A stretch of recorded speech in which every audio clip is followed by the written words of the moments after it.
Assalamualaikum, jumpa lagi Football United ringan amatiran ala gua. Langsung aja translate ya atau rangkuman konferensi pers Ralf Rangnick dalam kaitan pertandingan antara Manchester United menghadapi Aston Villa di ajang Piala FA. Halo Ralf, saya harap Anda oke.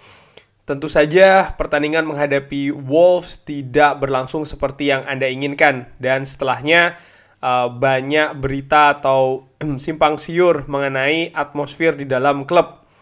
Apakah ini seperti yang diinginkan atau tidak? Bisa tolong diberikan bagaimana menurut pandangan Anda tentang klub dan bagaimana yang Anda rasakan tentang squad. Dikabarkan dijawab oleh Rangnick. Dijawab oleh Rangnick. Tentu saja saya dapat memberitahu bahwa skuad ini tentu saja saya tidak tahu tentang bagaimana atmosfer di dalam klub. Saya hanya bisa berbicara soal pemain, locker room, dan juga coaching staff. Tentu saja semuanya sangat kecewa setelah pertandingan. Tidak hanya soal hasil tapi juga penampilan, terutama di babak pertama. Sekarang kita punya 4 hari untuk latihan, kemarin, hari ini, besok, dan lusa sebelum kita menghadapi Aston Villa. Pekerjaan saya atau tanggung jawab saya adalah untuk memastikan kalau kita punya penampilan yang berbeda di hari Senin menghadapi Aston Villa. Lalu ada juga pertanyaan, apakah Anda merasakan atau Anda berpikir bahwa pemain ada di belakang Anda dan juga pelatih-pelatih yang baru? Ini tentu saja merupakan perubahan yang cukup besar. Apakah Anda merasakan atau Anda berpikir bahwa pemain mendengarkan Anda dan juga yang melakukan ide-ide yang Anda punya? Dijawab oleh Rangnick, setidaknya mereka berusaha. Saya sangat yakin mereka mendengarkan dan saya berpikir mereka menunjukkannya di pertandingan terakhir.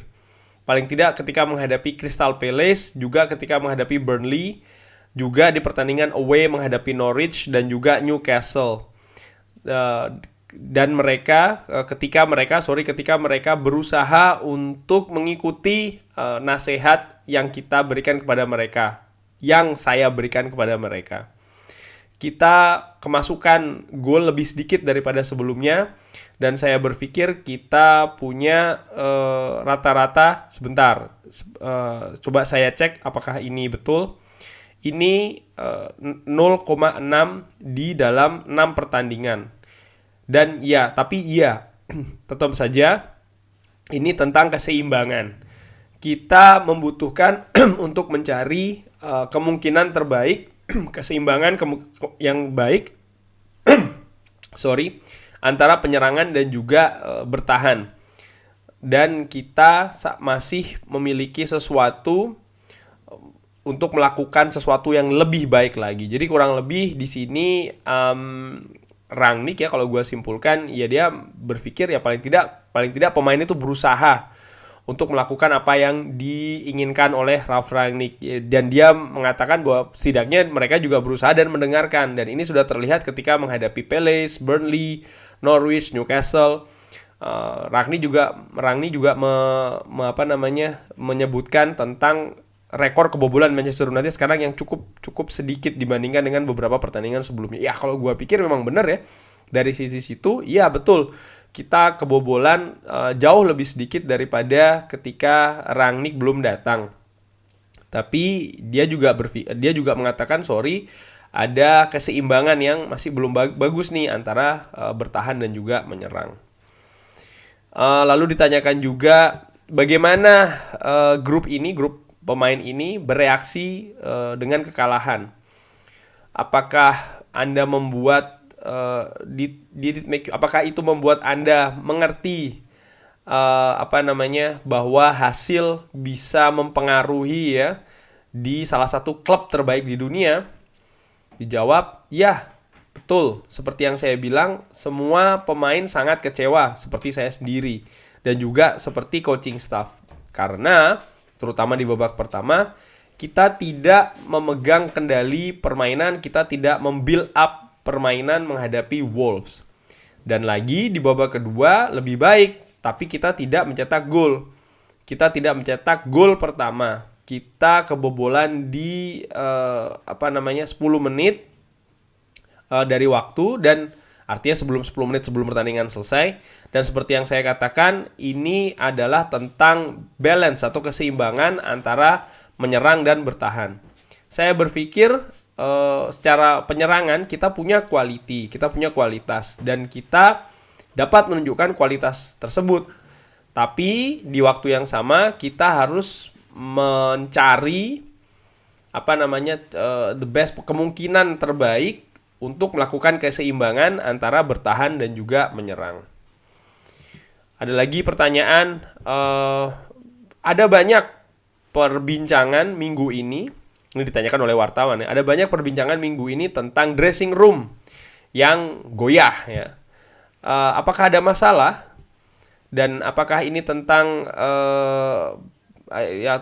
apakah ini ada masalah? Kurang lebih ditanyakan seperti itu ya di dressing room. Lalu dijawab oleh Rangnick, this is not only an issue. Ini bukan hanya masalah untuk klub seperti Manchester United. Ketika Anda memiliki skuad yang sangat besar, kita punya skuad yang besar, dan di 2 pertandingan terakhir kita memiliki pemain-pemain tersebut tersedia untuk dimainkan. Kita punya masalah dengan 3 center back yang tidak bisa bermain ketika menghadapi Wolves. Tapi secara umum kita punya pemain yang tersedia untuk dimainkan kecuali Paul Pogba. Dan kalau Anda melihat pemain yang cukup banyak tersebut, hanya 10 pemain yang bisa bermain dan 3 pergantian. Artinya penjaga gawangnya nggak dianggap ya. Dan tentu saja Anda punya jumlah pemain yang cukup banyak. Di kasus kita 10, 12, 13, 14 pemain yang tidak bermain atau bahkan tidak berada di skuad. Pemain-pemain tersebut tentu saja tidak senang, tidak happy ya dengan situasi tersebut. Ini jelas. Saya berpikir in total ya, secara total kita punya skuad yang cukup besar. Dan saya ingin untuk menjelaskan kepada pemain setiap 2 atau 3 minggu kenapa mereka tidak bermain. Tapi saya berpikir tentu saja saya tidak bisa melakukan hal tersebut di dalam setiap pertandingan. Ini adalah masalah di dalam tim kita dan tentu saja di tim lain. Nah, artinya Rangnick ini ingin menjelaskan bahwa skuad Manchester United ini cukup besar. Dan tentu saja tidak semua pemain ini, walaupun ketika semua pemain bisa tersedia ya untuk bermain, ini skuadnya cukup besar, dan tentu saja tidak semua pemain ini bisa bermain. Ada banyak pemain yang tidak bisa bermain, dan Rangnick ini berusaha untuk menjelaskan kepada pemain-pemain yang tidak bermain selama setiap 2 minggu sekali lah kalau tidak salah ya. Kalau dijelaskan ya, setiap 2 atau 3 minggu sekali ingin menjelaskan kenapa mereka tidak bermain. Rangnick juga menjelaskan dia tidak mungkin melakukannya di setiap pertandingan ya. Artinya di setiap pertandingan dia harus menjelaskan kepada pemain-pemain yang tidak bermain kenapa mereka tidak bermain. Ini menurut Rangnick tidak mungkin dia lakukan. Ada pertanyaan lagi. Halo Raf, apakah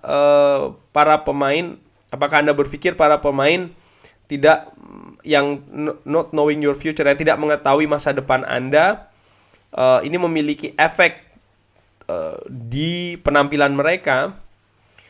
Kurang lebih ditanyakan ya, apakah pemain-pemain ini kan tidak tahu ya, artinya masa depannya ini bagaimana, apakah tetap akan Rangnick manajernya atau tidak, apakah ini memberikan mereka pengaruh ya ke penampilannya. Lalu dijawab, kita punya pemain yang kontraknya selesai di musim panas.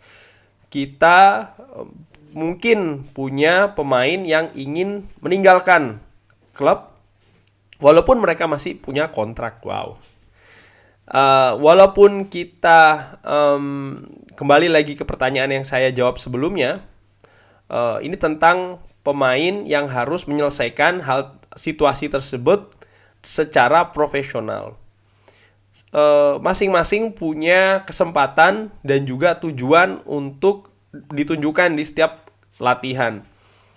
lalu mereka punya kesempatan untuk bermain. Ini bukan masalah tentang pemain bersama klub dan juga agen. Mereka harus menjelaskan situasi ini. Tapi sejauh yang bisa saya katakan, pemain telah melakukan segalanya secara profesional. Jadi saya tidak bisa menambahkan hal yang lain. Saya sadar bahwa ini bukan tentang itu. Kalau ini bukan tentang hal itu, artinya bukan tentang profesional ya. Saya akan langsung berbicara dengan para pemain. Kurang lebih Rangnick ini berpendapat kalau nomor satu ya, ada pemain yang pemain yang kontraknya selesai di musim panas, dan juga ada pemain bahkan yang kontraknya belum selesai tapi pingin cabut. Nah, tebak deh ya siapa itu kira-kira.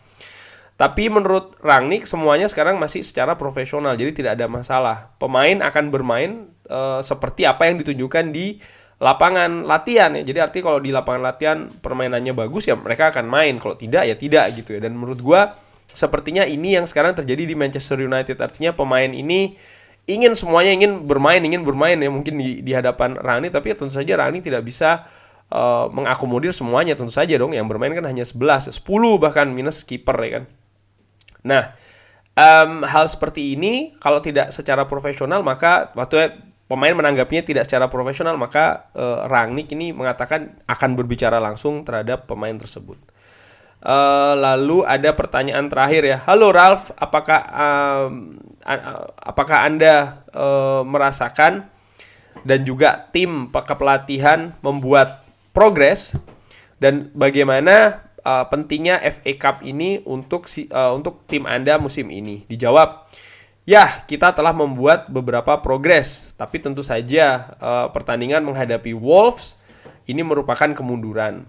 Ini mungkin sesuatu hal yang biasa dilakukan oleh tim yang ditunjukkan di masa lalu, dan oleh karena itulah kita harus berjuang, kita harus menekan setiap waktu, dan kalau kita harus bekerja secara bersama-sama, kita akan mendapatkan hasil yang lebih bagus di momen-momen tersebut, di ball possession, dan ketika tim lawan melakukan possession, artinya harus menekan ya, dan di dua masa transisi tersebut secara bersama-sama. Kita harus melakukan hal yang sama di waktu yang sama. Kita harus melakukannya secara bersama, dan tentu saja kita harus melakukannya dengan passion, dengan emosi, dan juga dengan intensitas. Dan ini adalah masalah ketika menghadapi Wolves, terutama di babak pertama. Kita cuman membimbing mereka, artinya membimbing Wolves ya.